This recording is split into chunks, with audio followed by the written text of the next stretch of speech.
Robert T Kiyosaki की book rich dad poor dad की हिंदी प्रस्तावना। इसकी बहुत ज़रूरत है। क्या स्कूल बच्चों को असली ज़िंदगी के लिए तैयार करता है? मेरे मम्मी डैडी कहते थे, मेहनत से पढ़ो और अच्छे नंबर लाओ, क्योंकि ऐसा करोगे तो एक अच्छी तनख्वाह वाली नौकरी मिल जाएगी। उनके जीवन का लक्ष्य यही था कि मेरी बड़ी बहन और मेरी कॉलेज की शिक्षा पूरी हो जाए। उनका मानना था कि अगर कॉलेज की शिक्षा पूरी हो गई तो हम जिंदगी में ज़्यादा कामयाब हो सकेंगे। जब मैंने 1976 में अपना डिप्लोमा हासिल किया तो मैं फ्लोरिडा स्टेट यूनिवर्सिटी में अकाउंटिंग में ऑनर्स के साथ ग्रेजुएट हुई और अपनी कक्षा में काफ़ी ऊंचे स्थान पर रही। तो मेरे मम्मी डैडी का लक्ष्य पूरा हो गया था। यह उनकी ज़िंदगी की सबसे बड़ी उपलब्धि थी। मास्टर प्लान के हिसाब से मुझे एक बिग 8 अकाउंटिंग फर्म में नौकरी भी मिल गई। अब मुझे उम्मीद थी कि एक लंबे करियर और कम उम्र में रिटायरमेंट की। मेरे पति माइकल भी इसी रास्ते पे चल रहे थे। हम दोनों ही बहुत मेहनती परिवार से आए थे जो बहुत अमीर नहीं थे। माइकल ने ऑनर्स के साथ ग्रेजुएशन किया था, एक बार नहीं बल्कि 2 बार। पहली बार इंजीनियरिंग के रूप में और फिर लॉ स्कूल से। उन्हें जल्दी से पेटेंट लॉ में विशेषज्ञता रखने वाली वॉशिंगटन डीसी की एक मानी हुई लॉ फर्म में नौकरी मिल गई और इस तरह उनका भविष्य भी सुनहरा लग रहा था। उनके करियर का नक्शा साफ था और यह बात तय थी कि वह भी जल्दी रिटायर हो सकते थे। हालांकि हम दोनों ही अपने करियर में सफल रहे, परंतु हम जो सोचते थे हमारे साथ ठीक वैसा ही नहीं हुआ। हमने कई बार नौकरियां बदली, हालांकि हर बार नौकरी बदलने का कारण सही थे, परंतु हमारे लिए किसी ने भी पेंशन योजना में निवेश नहीं किया। हमारे रिटायरमेंट फंड हमारे खुद के ही लगाए पैसों से ही बढ़ रहे थे। हमारी शादी बहुत सफल रही है और हमारे 3 बच्चे हैं। उनमें से 2 कॉलेज में हैं और तीसरा अभी हाई स्कूल में ही गया है। हमने अपने बच्चों को सबसे अच्छी शिक्षा दिलाने में बहुत सा पैसा लगाया। 1996 में एक दिन मेरा बेटा स्कूल से घर लौटा। स्कूल से उसका मोह भंग हो गया था। वो पढ़ाई से उब चुका था। मैं उस विषयों को पढ़ने में इतना ज़्यादा समय क्यों बर्बाद करूं, जो असल ज़िंदगी में मेरे कभी काम नहीं आएंगे। उसने विरोध किया। बिना सोचे विचारे ही मैंने जवाब दिया, क्योंकि अगर तुम्हारे अच्छे नंबर नहीं आए तो तुम कभी कॉलेज नहीं जा पाओगे, चाहे मैं कॉलेज जाऊं या ना जाऊं। उसने जवाब दिया, मैं अमीर बन के दिखाऊंगा। अगर तुम कॉलेज से ग्रेजुएट नहीं हुए तो तुम्हें कोई अच्छी नौकरी नहीं मिलेगी। मैंने एक माँ की तरह चिंतित और आतंकित होकर कहा, बिना अच्छी नौकरी के तुम किस तरह अमीर बनने के सपने देख सकते हो? मेरे बेटे ने मुस्कुराकर अपने सिर को बोरियत भरे अंदाज में हिलाया। हम यह चर्चा पहले भी कई बार कर चुके थे। उसने अपने सिर को झुकाया और अपनी आंखें घुमाने लगा। मेरी समझदारी भरी सलाह एक बार फिर उसके कानों के भीतर नहीं गई थी। हालांकि वह स्मार्ट और प्रबल इच्छा शक्ति वाला युवक था, परंतु यह नम्र और शालीन भी था। मम्मी, उसने बोलना शुरू किया और भाषण सुनने की बारी अब मेरी थी। समय के साथ चलिए, अपने चारों तरफ देखिए। सबसे अमीर लोग अपनी शिक्षा के कारण इतने अमीर नहीं बने हैं। माइकल जॉर्डन और मैडोना को देखिए। यहाँ तक कि बीच में ही हार्वर्ड छोड़ देने वाले बिल गेट्स ने माइक्रोसॉफ्ट कायम किया। आज वे अमेरिका के सबसे अमीर व्यक्ति हैं और अभी उनकी उम्र भी 30 से 40 के बीच में ही है। और उस बेसबॉल पिचर के बारे में तो आपने सुना ही होगा, जो हर साल $40 लाख से भी ज़्यादा कमाता है, जबकि वो तौर पर कमज़ोर होने का लेवल लगा हुआ है। हम दोनों काफ़ी समय तक चुप रहे। अब मुझे यह समझ में आने लगा था कि मैं अपने बच्चे को वही सलाह दे रही थी जो मेरे माता पिता ने मुझे दी थी। हमारे चारों तरफ की दुनिया बदल रही थी, परंतु हमारी सलाह नहीं बदली थी। अच्छी शिक्षा और अच्छे ग्रेड हासिल करना अब सफलता की गारंटी नहीं रह गए थे। हमारे बच्चों के अलावा यह बात किसी की भी समझ में नहीं आई थी। मम्मी, उसने आगे कहा, मैं डैडी और आपकी तरह कड़ी मेहनत नहीं करना चाहता। आपको काफ़ी पैसा मिलता है और हम एक शानदार मकान में रहते हैं जिसमें बहुत से कीमती सामान है। अगर मैं आपकी सलाह मानूंगा तो मेरा हाल भी आपकी ही तरह होगा। मुझे भी ज़्यादा मेहनत करनी पड़ेगी ताकि मैं ज़्यादा टैक्स भर सकूं और कर्ज में डूब जाऊं। वैसे भी आज की दुनिया में नौकरी की सुरक्षा बची ही नहीं है। मैं यह जानता हूं कि छोटे और सही आकार की फर्म जैसी होती है। मैं यह भी जानता हूं कि आज के दौर में कॉलेज के स्नातकों को कम तनख्वाह मिलती है, जबकि आपके जमाने में तनख्वाह ज़्यादा मिला करती थी। डॉक्टरों को देखिए, वे अब उतना पैसा नहीं कमाते जितना पहले की कभी कमाया करते थे। मैं जानता हूं कि रिटायरमेंट के लिए सामाजिक सुरक्षा या कंपनी पेंशन पर भरोसा नहीं कर सकता। अपने सवालों के लिए मुझे नए जवाब चाहिए। वह सही था, उसे नए जवाब चाहिए थे और मुझे भी। मेरे माता पिता की सलाह उन लोगों के लिए सही हो सकती थी जो 1945 के पहले पैदा हुए थे, पर यह उन लोगों के लिए विनाशकारी साबित हो सकती थी जिन्होंने तेजी से बदल रही दुनिया में जन्म लिया था। अब मैं अपने बच्चों से यह सीधी सी बात नहीं कह सकती थी, स्कूल जाओ, अच्छे ग्रेड हासिल करो और किसी सुरक्षित नौकरी की तलाश करो। मैं जानती थी कि मुझे अपने बच्चों की शिक्षा को सही दिशा देने के लिए नए तरीकों की खोज करनी होगी। एक माँ और एक अकाउंटेंट होने के नाते मैं इस बात से परेशान थी कि स्कूल में बच्चों को धन संबंधी शिक्षा या वित्तीय शिक्षा नहीं दी जाती। हाई स्कूल खत्म होने के पहले ही आज के युवाओं के पास अपना क्रेडिट कार्ड होता है। यह बात अलग है कि उन्होंने कभी धन संबंधी पाठ्यक्रम में भाग नहीं लिया होता है और उन्हें यह भी नहीं पता होता है कि इसे किस तरह निवेश किया जाता है। इस बात का ज्ञान तो दूर की बात है कि क्रेडिट कार्ड पर चक्रवृद्धि ब्याज की गणना किस तरह की जाती है। इसे आसान भाषा में कहें तो उन्हें धन संबंधी शिक्षा नहीं मिलती और यह ज्ञान भी नहीं होता कि पैसा किस तरह काम करता है। इस तरह वे दुनिया का सामना करने के लिए कभी तैयार नहीं हो पाते जो उनका इंतज़ार कर रही है। एक ऐसी दुनिया जिसमें बचत से ज़्यादा खर्च का महत्व दिया जाता है। जब मेरा सबसे बड़ा बेटा कॉलेज के शुरुआती दिनों में अपने क्रेडिट कार्ड को लेकर कर्ज में डूब गया तो मैंने उसके क्रेडिट कार्ड को नष्ट करने में उसकी मदद की। साथ ही मैं एक ऐसी तरकीब भी खोजने लगी जिससे मेरे बच्चों में पैसे की समझ आ सके। पिछले साल एक दिन मेरे पति ने मुझे अपने ऑफिस से फ़ोन किया। मेरे सामने एक सज्जन बैठे हैं और मुझे लगता है कि तुम्हें उससे मिलना चाहिए। क्या तुम उनसे मिलना चाहोगी? उन्होंने कहा। उनका नाम रॉबर्ट कियोसाकी है। वे एक व्यवसायी और निवेशक है तथा वे एक शैक्षणिक उत्पाद का पेटेंट करवाना चाहते हैं। मुझे लगता है कि तुम इसी चीज़ की तलाश कर रही थी जिसकी मुझे तलाश थी। मेरे पति माइक रॉबर्ट कियोसाकी द्वारा बनाए जा रहे नए शैक्षणिक उत्पाद कैश फ्लो से इतने प्रभावित थे कि उन्होंने इसके परीक्षण में हमें बुलवा लिया। यह एक शैक्षणिक खेल था। इसके लिए मैंने स्थानीय विश्वविद्यालय में पढ़ रही अपनी 19 वर्षीय बेटी से भी पूछा कि क्या वह मेरे साथ चलेगी और वह तैयार हो गई। इस खेल में हम लगभग 15 लोग थे जो 3 समूहों में विभाजित थे। माइक सही थे, मैं इस तरह के शैक्षणिक उत्पाद की खोज कर रही थी। यह किसी रंगीन मोनोपोली बोर्ड की तरह लग रहा था जिसके बीच एक बड़ा सा चूहा था, परंतु मोनोपोली से यह इस तरह अलग था कि इसमें 2 रास्ते थे, एक अंदर और दूसरा बाहर। खेल का लक्ष्य था अंदर वाले रास्तों से बाहर निकलना, जिसे रॉबर्ट चूहा दौड़ कहते थे, और बाहरी रास्ते पर पहुंचना या तेज रास्ते पर जाना। रॉबर्ट के मुताबिक तेज रास्ता हमें यह बताता है कि असल ज़िंदगी में अमीर लोग किस तरह पैसे का खेल खेलते हैं। रॉबर्ट ने हमें चूहा दौड़ के बारे में बताया। अगर आप किसी भी औसत रूप से शिक्षित, कड़ी मेहनत करने वाले आदमी की ज़िंदगी को देखें तो उसमें आपको एक सा ही सफ़र दिखेगा। बच्चा पैदा होता है, स्कूल जाता है, माता पिता खुश हो जाते हैं क्योंकि बच्चों को स्कूल में अच्छे नंबर मिलते हैं और उसका दाखिला कॉलेज में हो जाता है। बच्चा स्नातक हो जाता है और फिर योजना के अनुसार काम करता है। वह किसी आसान सुरक्षित नौकरी या करियर की तलाश करता है।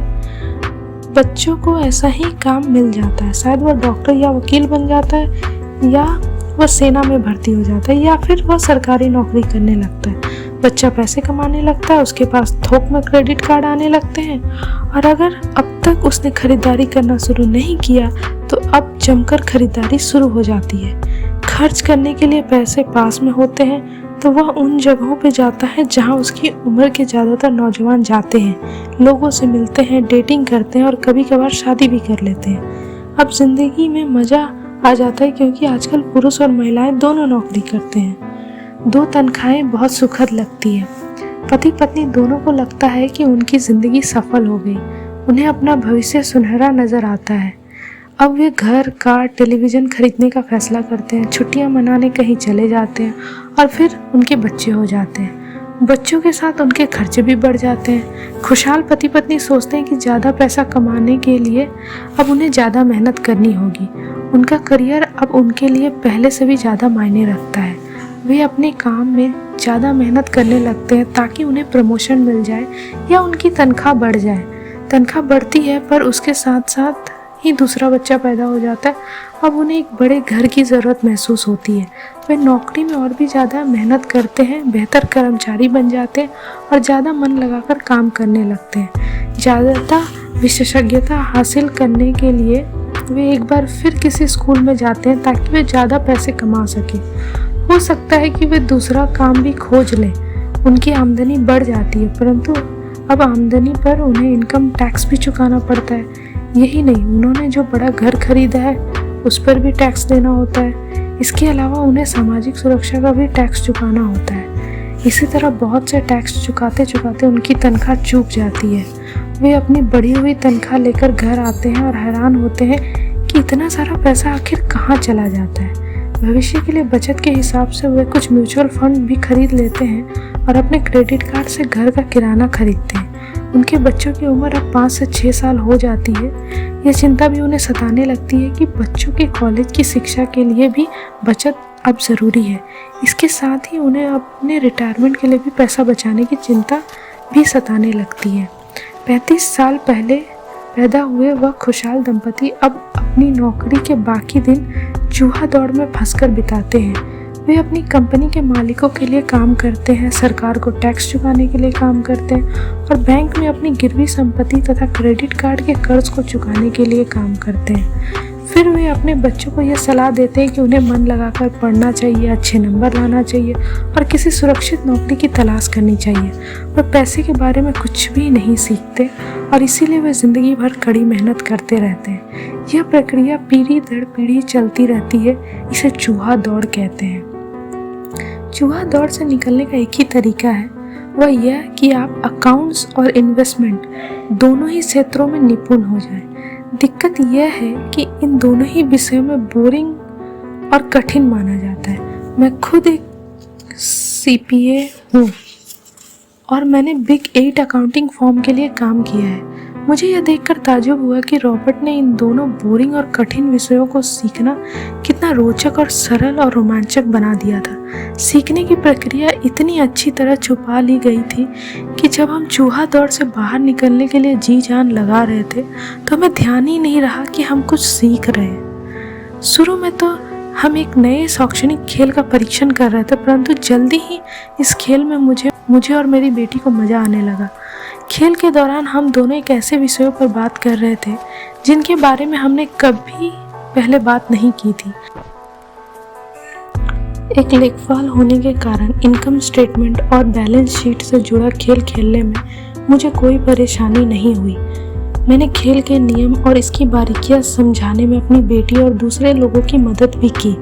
उस रोज़ मैं चूहा दौड़ से सबसे पहले बाहर निकली और केवल मैं ही बाहर निकल पाई। बाहर निकलने में मुझे 50 मिनट का समय लगा। हालांकि खेल लगभग 3 घंटे तक चला। मेरी टेबल पर एक बैंकर बैठा था, इसके अलावा एक व्यवसायी था और एक कंप्यूटर प्रोग्रामर भी था।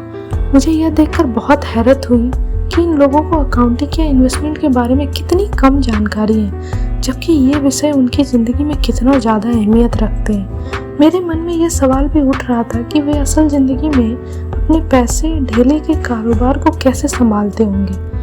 मैं यह समझ सकती थी कि मेरी 19 साल की बेटी क्यों नहीं समझ सकती, पर ये लोग तो उससे दुगनी उम्र के थे और उन्हें ये बातें समझ में आ जानी चाहिए थी। चूहा दौड़ से बाहर निकलने के बाद मैं 2 घंटे तक अपनी बेटी और इन शिक्षित अमीर वयस्कों को पासा फेंकते और अपना बाजार फैलाते देखती रही। हालांकि मैं खुश थी कि वे लोग कुछ नया सीख रहे थे, लेकिन मैं इस बात से बहुत परेशान और विचलित भी थी कि वयस्क लोग सामान्य अकाउंटिंग और इन्वेस्टमेंट के मूलभूत बिंदुओं के बारे में कितना कम जानते थे। उन्हें अपने इनकम स्टेटमेंट और अपने बैलेंस शीट के आपसी संबंध को समझने में बहुत समय लगा। अपनी संपत्ति खरीदते और बेचते समय उन्हें ध्यान ही नहीं रहा कि हर सौदे से उनकी महीने की आमदनी पर असर पड़ रहा है। मैंने सोचा असल जिंदगी में ऐसे करोड़ों लोग होंगे जो पैसे के लिए सिर्फ इसलिए परेशान हो रहे हैं क्योंकि उन्होंने ये दोनों विषय कभी नहीं पढ़े।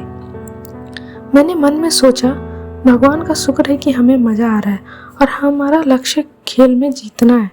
जब खेल खत्म हो गया तो रॉबर्ट ने हमें 15 मिनट तक कैश फ्लो पर चर्चा करने और इसकी समीक्षा करने के लिए कहा। मेरी टेबल पर बैठा व्यवसायी खुश नहीं था। उसे खेल पसंद नहीं आया था। मुझे यह सब जानने की कोई ज़रूरत नहीं है, उसने जोर से कहा। मेरे पास इन सब के लिए अकाउंटेंट, बैंकर और वकील हैं जिन्हें यह सब मालूम है। रॉबर्ट का जवाब था, क्या आपने गौर किया है कि ऐसे बहुत से अकाउंटेंट हैं जो अमीर नहीं हैं, और यही हाल बैंकर्स, वकीलों और स्टॉक ब्रोकर्स और रियल एस्टेट ब्रोकर्स का भी है। वे बहुत कुछ जानते हैं और प्रायः वे लोग स्मार्ट होते हैं, परंतु उनमें से ज़्यादातर अमीर नहीं होते, क्योंकि हमारे स्कूल में वह सब नहीं सिखाते जो अमीर लोग जानते हैं। इसीलिए हम इन लोगों से सलाह लेते हैं। परंतु एक दिन जब आप किसी हाईवे पर कार ले से जाते हैं, आप ट्रैफिक जाम में फंस जाते हैं और आप बाहर निकलने के लिए छटपटाते हैं। जब आप अपने दाईं तरफ देखते हैं तो वहाँ आप देखते हैं कि आपका अकाउंटेंट भी उसी ट्रैफिक जाम में फंसा हुआ है। फिर आप अपनी बाईं तरफ देखते हैं और आपको वहाँ अपना बैंकर भी उसी हाल में नज़र आता है। इससे आपको हालात का अंदाज़ा हो जाएगा। कंप्यूटर प्रोग्रामर भी इस खेल में प्रभावित नहीं हुआ था। यह सीखने के लिए मैं सॉफ्टवेयर खरीद सकता हूँ। बैंकर ज़रूर प्रभावित हुआ था। मैंने स्कूल में अकाउंटिंग सीखी थी, परंतु मैं अब तक यह नहीं समझ पाया था कि इसे असल ज़िंदगी में किस तरह काम में लाया जाए। अब मैं समझ गया हूँ। मुझे चूहा दौड़ से बाहर निकलने के लिए खुद को तैयार करने की ज़रूरत है। परंतु मेरी पुत्री के विचारों से मैं सबसे ज़्यादा रोमांचित हुई। उसने कहा, मुझे सीखने में बहुत मज़ा आया। मैंने इस बारे में बहुत कुछ सीखा कि पैसा असली ज़िंदगी में किस तरह काम करता है और इसका निवेश किस तरह करना चाहिए। फिर उसने आगे कहा, अब मैं जानती हूँ कि मैं अपने काम करने के लिए किस तरह व्यवसाय चुनूँ, और यह व्यवसाय चुनने के कारण नौकरी की सुरक्षा और उससे मिलने वाले फ़ायदे या तनख्वाह नहीं होंगे। अगर मैं इस खेल में सिखाई जाने वाली बातें सीख जाती हूँ तो मैं कुछ भी करने के लिए आज़ाद हूँ, और वह सीखने के लिए आज़ाद हूँ जो मैं दिल से सीखना चाहती हूँ। अभी तक मुझे उस चीज़ को सीखना पड़ता था जिससे मुझे नौकरी पाने में मदद मिले। अगर मैं यह खेल सीख जाती हूँ तो मुझे नौकरी की सुरक्षा और सामाजिक सुरक्षा की ज़्यादा चिंता नहीं होगी, जैसा कि मेरी बहुत सी सहेलियों को होती है। खेल ख़त्म होने के बाद मुझे रॉबर्ट से बात करने के लिए ज़्यादा समय नहीं मिला। हमने उनकी योजना पर आगे बात करने के लिए बाद में मिलने का फैसला किया। इतना तो मैं जानती थी कि इस खेल के बहाने रॉबर्ट यह चाहते थे कि लोगों में पैसों की बेहतर समझ विकसित हो जाए। यही कारण था कि मैं उनकी योजनाएं के बारे में ज़्यादा जानने के लिए उत्सुक थी। मेरे पति और मैंने रॉबर्ट और उनकी पत्नी के साथ अगले हफ्ते डिनर मीटिंग रख ली। हालांकि यह हमारा पहला सामाजिक मेलजोल था, फिर भी हमें ऐसा महसूस हो रहा था जैसा कि हम एक दूसरे को बरसों से जानते हों। मैंने पाया कि हमें बहुत सी बातें एक जैसी हैं। हमने बहुत सी विषयों पर बातें की, खेलों, नाटकों, रेस्तराओं और सामाजिक आर्थिक विषयों पर भी। हमने बदलती हुई दुनिया के बारे में भी बात की। हमने इस मुद्दे पर बहुत समय तक विचार किया कि ज़्यादातर अमेरिकी कैसे अपने रिटायरमेंट के लिए बहुत कम पैसा बचा पाते हैं या बिल्कुल भी नहीं बचा पाते। हमने सामाजिक सुरक्षा और मेडिकेयर की लगभग दिवालिया हालत पर भी विचार किया। क्या हमारे बच्चों को 7.5 करोड़ वृद्ध लोगों के रिटायरमेंट के लिए टैक्स चुकाना होगा? हम हैरान थे कि लोग पेंशन योजना के भरोसे बैठकर कितना बड़ा खतरा मोल ले रहे हैं। रॉबर्ट की सबसे बड़ी चिंता यह थी कि अमीरों और गरीबों के बीच फासला लगातार बढ़ता जा रहा था। ऐसा न सिर्फ अमेरिका में हो रहा था बल्कि पूरी दुनिया में हो रहा था। रॉबर्ट स्वशिक्षित और स्वनिर्मित व्यवसायी थे। वे दुनिया भर में निवेश कर चुके थे और 47 वर्ष की उम्र में रिटायर होने में सफल हो गए थे। वे काम इसलिए कर रहे थे क्योंकि उन्हें भी वही चिंता थी जो मुझे अपने बच्चों को लेकर सता रही थी। वे जानते हैं कि दुनिया बदल चुकी है, परंतु इसके बावजूद शिक्षा पद्धतियाँ बिल्कुल भी नहीं बदली थी। रॉबर्ट के अनुसार बच्चे सालों तक दकियानुसी शिक्षा पद्धति में अपना समय गुजारते हैं और एक ऐसे विषय पढ़ते हैं जो उनके जीवन में कभी भी कहीं भी काम नहीं आने वाले हैं, और वे एक ऐसी दुनिया के लिए तैयारी करते हैं जिसका अब नामो निशान भी नहीं बचा है। आज आप किसी भी बच्चे को जो सबसे खतरनाक सलाह दे सकते हैं वह यह है कि स्कूल जाओ, अच्छे नंबर लाओ और कोई सुरक्षित नौकरी ढूंढो। उन्होंने कहा, यह पुरानी सलाह है और यह खराब सलाह है। अगर आप यह देख सकते हैं कि एशिया, यूरोप, दक्षिण अमेरिका में क्या हो रहा है तो आप भी उसी की तरह चिंतित होंगे जितना कि मैं। रॉबर्ट के अनुसार यह बुरी सलाह है, क्योंकि अगर आप चाहते हैं कि आपके बच्चे का भविष्य आर्थिक रूप से सुरक्षित हो तो आप पुराने नियमों के सहारे नए खेल को नहीं खेल सकते। यह बहुत खतरनाक होगा। मैंने उससे पूछा कि पुराने नियमों से उसका क्या मतलब है। मेरी तरह के लोग अलग तरह के नियमों से खेलते हैं और आपकी तरह के लोग पुराने नियमों की लीक पर ही चलते रहते हैं। उन्होंने कहा, क्या होता है जब कोई कॉर्पोरेशन स्टाफ कम करने की घोषणा करता है? लोगों को नौकरी से निकाल दिया जाता है, परिवार तबाह हो जाते हैं और बेरोजगारी बढ़ जाती है। हाँ, परंतु कंपनी पर इसका क्या असर पड़ता है, खासकर जब वह कंपनी स्टॉक एक्सचेंज में दर्ज हो। जब स्टाफ कम करने की घोषणा होती है तो स्टॉक की कीमत बढ़ जाती है। मैंने कहा, जब कंपनी तनख्वाह का खर्च कम करती है तो बाजार इस बात को पसंद करता है, ऐसा चाहे स्टाफ कम करके किया जाए या फिर कंप्यूटर के माध्यम से किया जाए। उन्होंने कहा, आप ठीक कह रही हैं, और जब स्टॉक की कीमतें बढ़ती हैं तो मेरी तरह के लोग, यानी जिनके पास उस कंपनी के शेयर होते हैं, वे ज़्यादा अमीर हो जाते हैं। अलग तरह के नियमों से मेरा यही आशय था। कर्मचारी हारते हैं, मालिक और निवेशक जीतते हैं। रॉबर्ट कर्मचारी और मालिक के बीच का फर्क को समझा रहे थे। यह फर्क था अपनी किस्मत पर खुद का नियंत्रण होना या फिर अपनी किस्मत पर किसी दूसरे का नियंत्रण होना। परंतु ज़्यादातर लोग यह नहीं समझ पाते हैं कि ऐसा क्यों होता है। मैंने कहा, उन्हें लगता है कि यह ठीक नहीं है।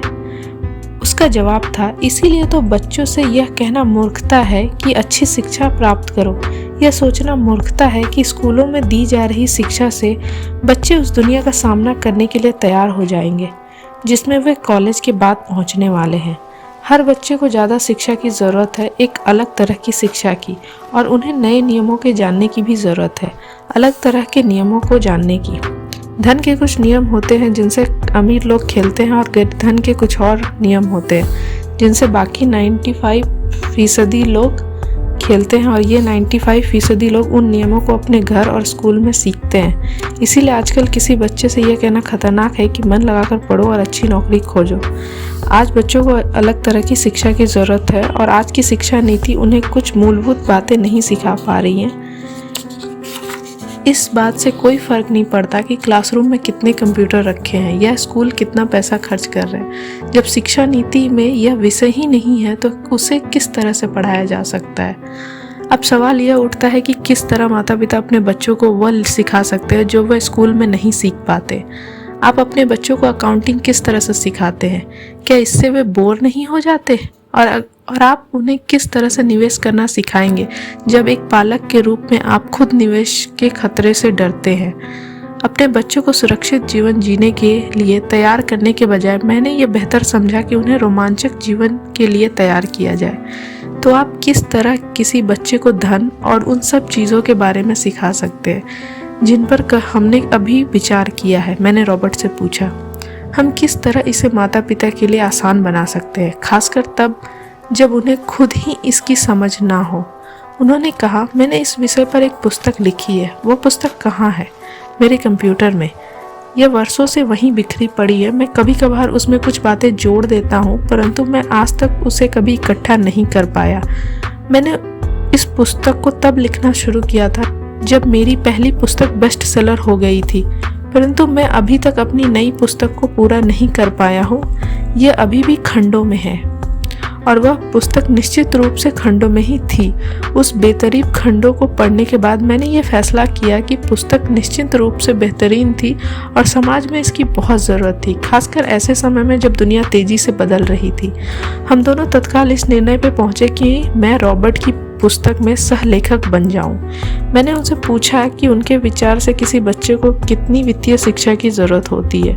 उन्होंने कहा कि यह बच्चे पर निर्भर करता है। अपने बचपन में ही उन्होंने ये जान लिया था कि वे अमीर बनना चाहते और उन्हें एक ऐसे पिता स्वरूप व्यक्ति मिल गए थे जो कि अमीर थे और जो उनका मार्गदर्शन करने के इच्छुक भी थी। रॉबर्ट का कहना था कि शिक्षा ही सफलता की नींव है। जिस तरह स्कूल में सीखी गई बातें बहुत महत्वपूर्ण होती हैं, उसी तरह धन संबंधित समझ और बोलने की कला भी महत्वपूर्ण होती है। आगे की कहानी रॉबर्ट के 2 डैडियों के बारे में है, जिनमें से एक अमीर है और दूसरे गरीब। इनके जरिए रॉबर्ट उन रहस्यों को समझाएंगे जो उन्होंने अपने जीवन में सीखे हैं। दोनों डैडियों के बीच का अंतर एक खास बात को उजागर करता है। इस बुक को मैंने पढ़ाया है, इसमें कुछ जोड़ा और घटाया है और इसे व्यवस्थित करने का काम किया है। जो अकाउंटेंट इस पुस्तक को पढ़े, उनसे मेरा यही अनुरोध है कि वे अपनी किताबी ज्ञान को एक तरफ रख दें और अपने दिमाग में रॉबर्ट के सिद्धांतों को घुस जाने दें। हालांकि उनमें से कई सिद्धांत पहली नज़र में गलत लगेंगे, अकाउंट्स के सिद्धांतों की बुनियादी बातों को चुनौती देते लगेंगे, परंतु यह याद रखें कि वे एक महत्वपूर्ण दृष्टि देते हैं कि किस तरह सच्चे निवेशक अपने निवेश के फैसलों का विश्लेषण करते हैं। जब हम अपने बच्चों को स्कूल जाने, मेहनत से पढ़ने और अच्छी नौकरी पाने की सलाह देते हैं तो अक्सर हम एक ऐसा सांस्कृतिक आदतों के कारण करते हैं। ऐसा करना हमेशा सही चीज़ मानी गई है। जब मैं रॉबर्ट से मिली तो उनके विचारों ने शुरू में तो मुझे चौंका दिया। 2 डैडियों के साथ पले बढ़े रॉबर्ट के सामने 2 अलग अलग लक्ष्य होते थे। उनके पढ़े लिखे डैडी उन्हें कॉरपोरेशन में नौकरी करने की सलाह देते थे। उनके अमीर डैडी उन्हें कॉरपोरेशन का मालिक बनने की सलाह देते थे। दोनों ही कामों में शिक्षा की ज़रूरत थी, परंतु पढ़ाई के विषय बिल्कुल अलग अलग थे। पढ़े लिखे डैडी रॉबर्ट को स्मार्ट बनने के लिए प्रोत्साहित करते थे। अमीर डैडी रॉबर्ट को यह जानने के लिए प्रोत्साहित करते थे कि किस तरह स्मार्ट लोगों की सेवाएं ली जाए। 2 डैडियों होने से कई समस्याएं भी पैदा हुई। रॉबर्ट के असली डैडी हवाई राज्य में शिक्षा प्रमुख थे। जब रॉबर्ट 16 साल के हुए तो उन्हें इस बात की कोई खास चिंता नहीं सता रही थी। अगर तुम्हें अच्छा नंबर नहीं मिलते तो तुम्हें कोई अच्छी नौकरी नहीं मिलेगी। वे पहले से ही जानते थे कि उनके करियर का लक्ष्य था कॉरपोरेशन का मालिक बनना, ना कि उसमें नौकरी करना। सच तो यह है कि अगर हाई स्कूल में समझदार और मेहनती परामर्शदाता नहीं मिला होता तो रॉबर्ट कभी कॉलेज भी नहीं गए होते। वे इस बात को मानते हैं। वे दौलत कमाने के लिए बेताब थे, परंतु वो आखिरकार मान ही गए कि कॉलेज की शिक्षा से भी उन्हें फ़ायदा हो सकता है। दरअसल इस पुस्तक में दिए गए विचार शायद बहुत से माता पिताओं को क्रांतिकारी और अतिशयोक्तिपूर्ण लगेंगे। कई लोगों को तो अपने बच्चों को स्कूल में रखने में ही काफ़ी मेहनत करनी पड़ रही है, परंतु बदलते हुए समय को देखते हुए हमें नए और जोखिम भरे विचारों की तरफ ध्यान देने की ज़रूरत है। अपने बच्चों को कर्मचारी बनने की सलाह देने का मतलब यह है कि हम उन्हें ज़िंदगी भर अपनी खून पसीने की कमाई से इनकम टैक्स वो और भी न जाने कितने टैक्स चुकाने की सलाह देते हैं और इसके बाद भी पेंशन की कोई गारंटी नहीं होती है। और यह सच है कि आज के ज़माने में टैक्स किसी व्यक्ति का सबसे बड़ा खर्च है। हकीकत में ज़्यादातर परिवार तो जनवरी से आधी मई तक सिर्फ अपने टैक्स चुकाने के लिए ही सरकार की नौकरी करते हैं। आज नए विचारों की बहुत ज़रूरत है और यह पुस्तक हमें नए विचार देती है। रॉबर्ट का दावा है कि अमीर लोग अपने बच्चों को अलग तरह की शिक्षा देते हैं। वे अपने बच्चों को घर पर सिखाते हैं डिनर टेबल पे। हो सकता है कि यह विचार वे ना हो जिन पर आप अपने बच्चों के साथ बातें करते हो, परंतु उन पर नज़र डालने के लिए धन्यवाद। और मैं आपको सलाह देती हूँ कि आप खोज करते रहें। एक माँ और एक CPA होने के नाते मैं तो यही सोचती हूँ कि अच्छे नंबर लाना और एक बढ़िया नौकरी पा लेना एक पुराना विचार है। हमें अपने बच्चों को नए तरह के विचार देने होंगे। हमें उन्हें अलग तरह की शिक्षा देनी होगी। शायद हम अपने बच्चों को यह सिखाएं कि अच्छे कर्मचारी होने के साथ साथ वे अपना खुद का निवेश कॉरपोरेशन में भी खोल सके। दोनों का ही यह तालमेल बढ़िया रहेगा। एक माँ होने के नाते मुझे उम्मीद है कि यह पुस्तक सभी अभिभावकों के लिए फायदेमंद होगी। रॉबर्ट लोगों को ये बताना चाहते हैं कि कोई भी व्यक्ति अगर ठान ले तो अमीर बन सकता है। अगर आप एक माली या गेटकीपर हैं या पूरी तरह से बेरोजगार हैं, तो भी आप में खुद को और अपने परिवार के लोगों को धन संबंधी बातें सिखाने की काबिलियत है।